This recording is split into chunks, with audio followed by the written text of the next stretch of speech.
Football three-peats in Indianapolis. Hear what the team had to say after locking up a berth in the national semifinals. Men's hoops opens Big Ten play. Get the latest on KBA's crew. Hockey hits the halfway point. Women's gymnastics opens with a strong performance, and we'll visit the women's golf team on a study break at Yost Arena. Yep, that's a golfer. It's all coming up next.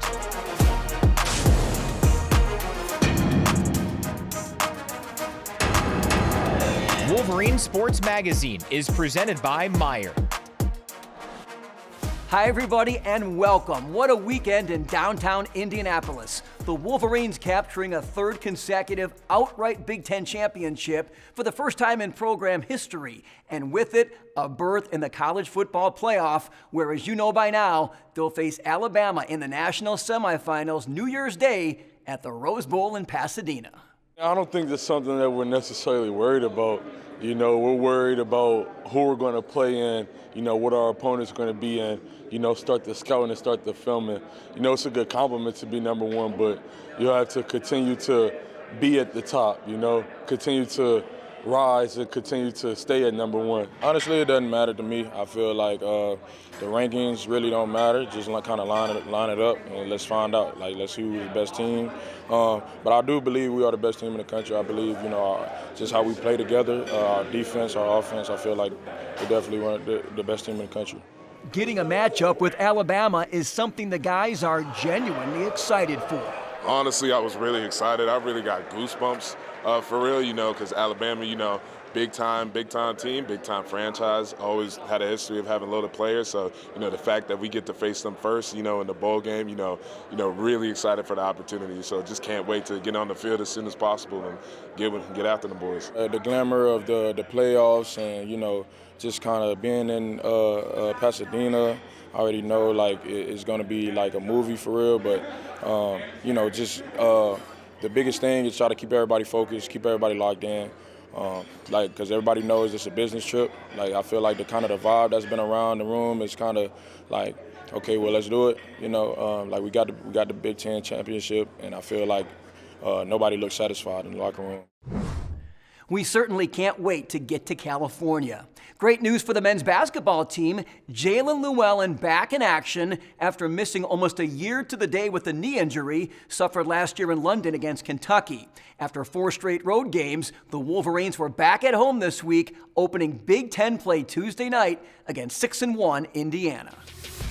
The Hoosiers won the previous 3 in the series by a combined 8 points, and this was another tight one. Terrence Williams II carried Michigan in the first half. The senior scored all 10 of his points in the frame. IU got to the rim repeatedly to open up a 7-point lead, but Michigan closed the half strong. The most exciting play, Namari Burnett, the alley-oop to Terrace Reed Jr., the Wolverines up 39-37 at the break. Olivier Kamwa ignited early in the second half. The big man knocked down 4 consecutive shots during this early stretch. He finished with a game-high 18 before fouling out.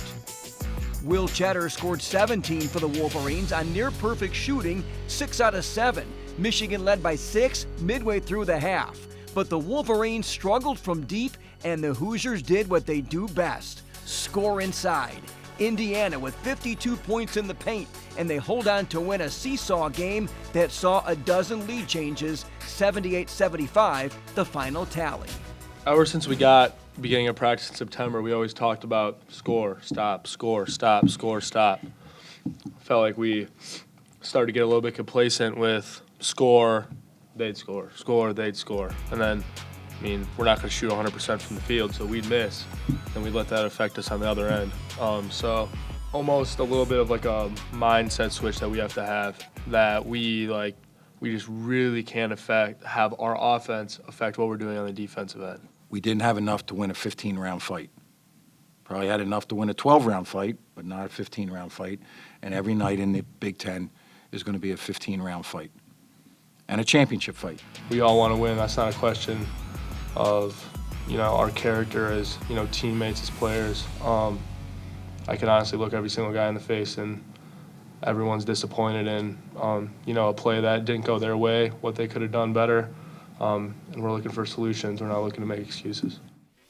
Last Saturday, Michigan was in Eugene, Oregon, taking on the Ducks. Despite a career-best 33 points from Doug McDaniel, the Wolverines lost 86-83 in overtime. Doug shot 12 for 21 from the field and 7 of 12 from behind the arc. Namari Burnett and Olivier Kamwa each reached double figures with 13 and 12 points respectively. With the game tied at 83, Oregon's Jackson Shelstad drilled a deep three-pointer with under 2 seconds remaining. McDaniel's last-second heave missed the mark, and the Ducks picked up the W.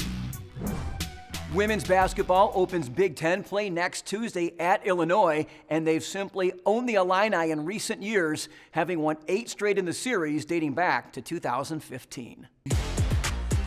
Saturday afternoon, the Maize and Blue took on Harvard in Cambridge. The Wolverines trailed by 9 points in the first quarter, but rebounded to win 80-66. Michigan outscored Harvard 22-7 in the third quarter to pull away. Lauren Hansen led the offense, going for 16 points on 4 of 7 shooting. Layla Felia added 15 points, and Taylor Williams went 4 for 4 from the field off the bench and finished with 10. Wednesday, they made the short trek to Toledo trying to avenge last year's loss to the Rockets, but that didn't happen. 7,100 fans, the first regular season sellout in Toledo history, were on hand to watch the Rockets make 6 3-point shots in the first half and take a 19-point lead at intermission.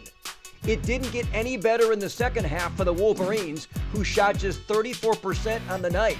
Layla Felia led Michigan with 16 points, but it was all Toledo. The Rockets made 9 threes total, shot 43% from the field, and beat the Wolverines 69-46. Wolverine Sports Magazine is presented by Meyer and brought to you in part by Alro Steel, by Abso Pure Water, and by Grand Traverse Resort.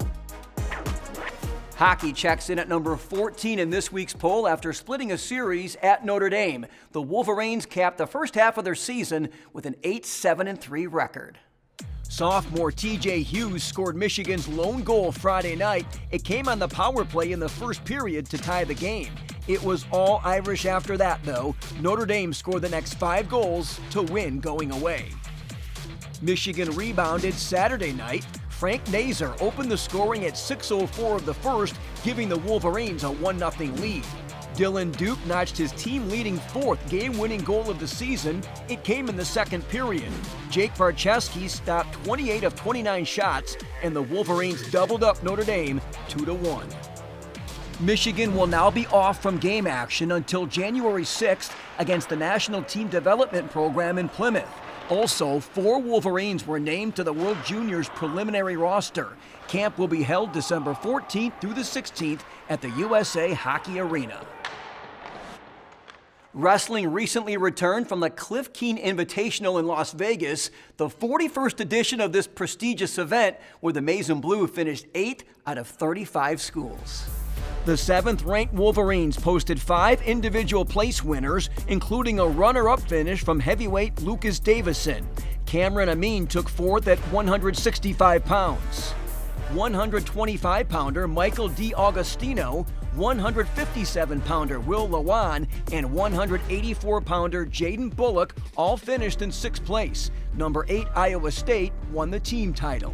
We had some bright spots, and we also we had some tough losses where, I think for the most part, our aggressiveness and our offense just didn't show up with enough consistency through some of the tougher matches. And, really it's a mindset shift. There was a tremendous amount of work that was done in preparation for that tournament, but it's just a little bit of a mindset shift in how we're approaching competition. And, in conversations with the guys, that was clear after the tournament as we were breaking down film. It's always a great test for us when we go to Vegas. Sometimes we see the performance we expect to see and we want to see. Sometimes we don't see the performance we want to see. In a sport like wrestling, either way, that all has to be fuel to get back to work, identify the areas of concentration we need to work on. If it's a mindset shift, that mindset shift has to be injected into that practice room every day with consistency. And, it's the first weekend of December, so that's the good news. Excited to get into practice this week. Guys are healthy, guys are fired up and ready to go. The Wolverines will now take a break from competition until the new year. They'll be in action January 4th at South Dakota State against the 14th ranked Jackrabbits. Great to see women's gymnastics back in action, earning a victory in its annual exhibition meet Sunday against the state's 3 MAC schools at Chrysler Center. Sierra Brooks earned 4 event titles and the all-around crown. The graduate student earned a gold star on the vault, the balance beam, and the floor exercise. Michigan opens its regular season January 5th at the Super 16 event in Las Vegas. With the end of the semester looming, women's golf coach Jan Dowling came up with a team bonding activity to give her student athletes a brief break from the books. From the Alistair McKenzie designed golf links on Stadium Boulevard to Red Berenson Rink at Yost Arena, the team had a blast skating to blow off some steam. It's a pretty good study break, just a good time for our team to hang out and right before exams start. It's fun to get on the ice, see the Zamboni, spend some time together. It's been awesome. This is really fun. Such a great opportunity to be out here at Yost and have the rink to ourselves. It's so cool. I'm not the best skater myself. My teammates have been supporting me. It's a great team bonding experience, and it's just so much fun to be out here. It's a little different out here. I'm definitely a beginner, so this is a little difficult for me getting into the uncomfortable, but it was a lot of fun. And the team found out something about their freshman teammate, Grace Wang, who chose competitive golf over competitive figure skating a few years back. Take a look at that Grace by Grace. So I've heard a couple wows, but it's overall just like enjoying it with the teams. It's so fun. I mean, I was like shocked she was able to like get us ice time together. So yeah, it's been pretty fun. It's so cool to see Grace, who's, like out here doing crazy spins, and then we got Emmy and Sid, who didn't even like drop the hockey stick the whole time. So super fun to see everyone do different things. We're just trying to expand our horizons a little bit. We've got Grace Wang, who competed in figure skating. We got some people who have played and skated all their lives, and then others who this is their first time. So we're just trying to get uncomfortable a little bit in a fun way. Talk about a multi-talented student athlete. We certainly didn't see that coming from Grace. Women's golf opens its spring season February 12th in the Bahamas. We're going to step aside for a couple weeks. Exams are coming up, and then we'll take a few days off for Christmas. We'll see you the end of December from the Rose Bowl in Pasadena. Until then, I'm Ed Kingursky. Have a great holiday season.